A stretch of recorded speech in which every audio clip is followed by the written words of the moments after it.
विमल, पोलो, सोबा केसरी, हर पल मनाओ केसरी त्योहार। शुरुआत राजीव आप ही से। दुनिया का सबसे बड़ा लोकतंत्र भारत, और किसी भी लोकतंत्र में किसी भी नागरिक के पास अगर सबसे बड़ा अधिकार या सबसे बड़ी ताकत अगर कोई होती है तो वो उसके मताधिकार की होती है, उसकी वोट की होती है। और इसी वोट की ताकत की लड़ाई लड़ने के लिए विपक्ष जब खड़ा हुआ एसआईआर के मुद्दे पर, बाद में राहुल गांधी वोट चोरी के आरोप लेकर सामने आ गए। कल सड़क पर इंडिया गठबंधन की एकता और मजबूती नजर आई, यानी कि संसद से लेकर सड़क तक इस वक्त वोट को लेकर, एसआईआर को लेकर आवाज हो रही है। क्या इससे निकलता हुआ आप देख रहे हैं? लड़ाई कहां तक ये जा सकती है? और इस सब के बीच बात उस पर भी थोड़ा रखिएगा, कल जब विपक्ष सड़क पर था, पार्लियामेंट स्ट्रीट थाने में विपक्ष के नेता जब थे, तब संसद में बिल पास हो रहे थे, तो ये कौन सा डेमोक्रेटिक वे है संसद को चलाने का?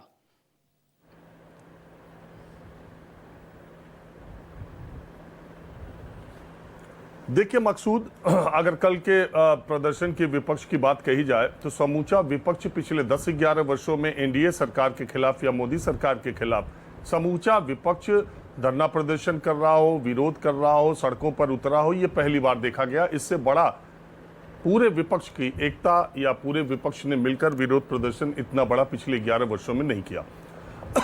कारण क्या है?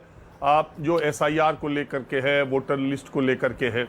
अब आप देखिए, एक तरफ इलेक्शन कमीशन कहता है कि वो 65 लाख लोग जो कि माइग्रेट कर गए या मर गए या जो जिनके 2 एपिक कार्ड नंबर थे वो काटे गए हैं, और ऐसे 65 लाख लोगों के वोट काटे गए। मामला सुप्रीम कोर्ट में अभी आना कुछ वहाँ से बाकी है, डायरेक्शन या निर्देश या आदेश। लेकिन अगर आप देखें तो बिहार में ही 2 डिप्टी सीएम हैं। एक तेजस्वी यादव जिनके कि 2 एपिक कार्ड हैं, 2 वोटर आईडी कार्ड हैं, दूसरे बीजेपी के जो डिप्टी सीएम हैं उनके हैं। चुनाव आयोग ने इन दोनों डिप्टी सीएम से जवाब मांगा है कि आपके पास 2 वोटर आईडी कैसे हैं। अब आप खुद ही समझ लीजिए कि जिस राज्य के 2 एक पूर्व मुख्यमंत्री, एक वर्तमान उप मुख्यमंत्री, तो 2 उप मुख्यमंत्री लेवल के नेताओं के भी 2 एपिक कार्ड हैं, तो इसके ये कितनी फुल प्रूफ वोटर लिस्ट है। दूसरी बात ये कि ये जो एक वोट का, एक आदमी एक वोट का अधिकार की बात कही जा रही है।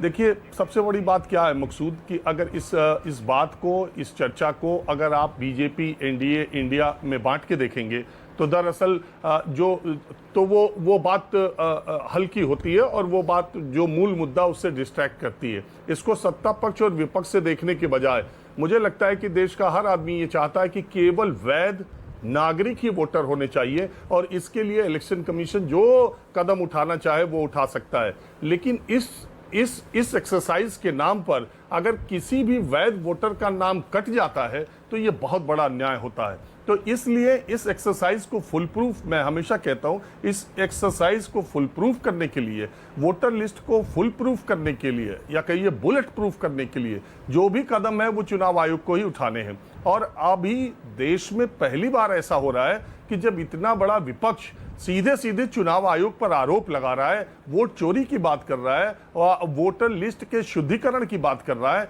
तमाम देखिए पीछे के अगर इलेक्शन रिजल्ट्स को देखें, भारतीय जनता पार्टी ने तमाम जगहों पर, मैं तो खुद उस महादेवपुरा सीट पर गया था, ये ठीक है, महादेवपुरा में 2008, 2013, 2018, 2023 लगातार भारतीय जनता पार्टी ने वहां का असेंबली सेगमेंट जीता है, और वहां जो बेंगलुरु सेंट्रल की सीट है वो भी 2014 से 4 बार लगातार बीजेपी जीत रही।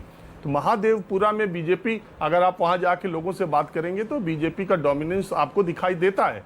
लेकिन सवाल इसका नहीं है कि जीत हार किसकी हुई है, सवाल इसका है कि जिन जगहों पर 68 वोटर, 80 वोटर हैं, वो हैं कि नहीं है दरअसल वोटर लिस्ट में। अगर हैं तो इस तरह के दूसरे सीटों पर भी अगर वोट है, और अगर इस तरह के, अभी बिहार में एसआईआर के बाद आपने देखा बहुत सारी जगहों से एक घर से 250 वोटर का वोटर लिस्ट में नाम आया हुआ, अभी जो ऑलरेडी ड्राफ्ट पब्लिकेशन है। तो ये तो त्रुटिपूर्ण है, ये तो कहीं न कहीं खामियां हैं, और ये कहीं न कहीं अव्यवस्था का नतीजा है। सवाल इसको विपक्ष और सत्ता पक्ष से जोड़ के नहीं देखना चाहिए।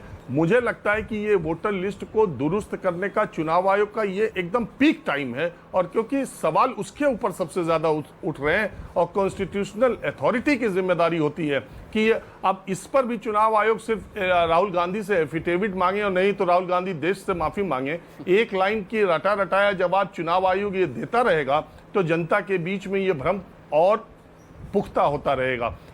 चुनाव आयोग को ये संशय, ये संदेह दूर करने के लिए ठोस तौर पर राहुल गांधी के जो उन्होंने बातें कही हैं उसका बुंदेवार उसे गलत या सही बताना चाहिए। अगर गलत है तो उसके ऊपर कार्रवाई, अगर सही है तो उसको आगे के चुनाव के लिए दुरुस्तीकरण करना चाहिए। देखिए, आने वाले दिनों में बिहार में चुनाव है 3 महीने के बाद, वहां की वोटर लिस्ट को लेकर सबसे भयंकर तनाव चल रहा है। और यकीन मानिए, बिहार का चुनाव खत्म होते ही बंगाल में जब SIR शुरू होगा तो वो और भी ज्यादा तनाव और भी ज्यादा राजनीतिक विवाद का मसला बनेगा। और उसके बाद अगर आप देखें तो फिर उत्तर प्रदेश के चुनाव सामने दिखाई देंगे, पंजाब के चुनाव सामने दिखाई देंगे। तो ये जो चुनाव आने वाले चुनाव है उसमें एनडीए और इंडिया गठबंधन के बीच सीधी सीधी टक्कर जो बताई जा रही है, तो ऐसे में ये चुनाव आयोग की मुझे लगता है कि ज्यादा जिम्मेदारी है। अगर 65, अभी तो उसने कह दिया 65 लाख वोटर जिनके नाम कटे हैं उनके नाम देने का उसको बाध्य नहीं किया जा सकता। अभी सुप्रीम कोर्ट में मामला है, देखिए आता क्या है। लेकिन इतना जरूर है कि विपक्ष, देखिए धरना प्रदर्शन, विरोध प्रदर्शन ये तो अब खत्म हो चुका है, देश में दिखाई नहीं देते। आप बिहार, उत्तर प्रदेश या दिल्ली के झंडा पताका की दुकानों पर जाइए जहां पॉलिटिकल पार्टीज के झंडे बिकते हैं या नेताओं के पोस्टर बिकते हैं, तो वो क्या दुकानों पर, अब तो पार्टी कार्यालयों से ही ज्यादा जारी होते हैं। वो दुकान वाले कहते हैं कि अब देश में विरोध प्रदर्शन, अब देश में धरना प्रदर्शन, रैलियों का प्रचलन ही खत्म हो गया है। तो कम से कम वो दिखाई दिया है, कल विपक्ष सड़क पर उतरा है और एक विरोध प्रदर्शन दिखाई दिया। आमतौर पर विपक्षी दल इस तरह का प्रदर्शन इसलिए करते हैं कि आम जनमानस के दिमाग में मुद्दा जाए, वो सोचें कि ये क्या हो रहा है, इसका बात क्या है,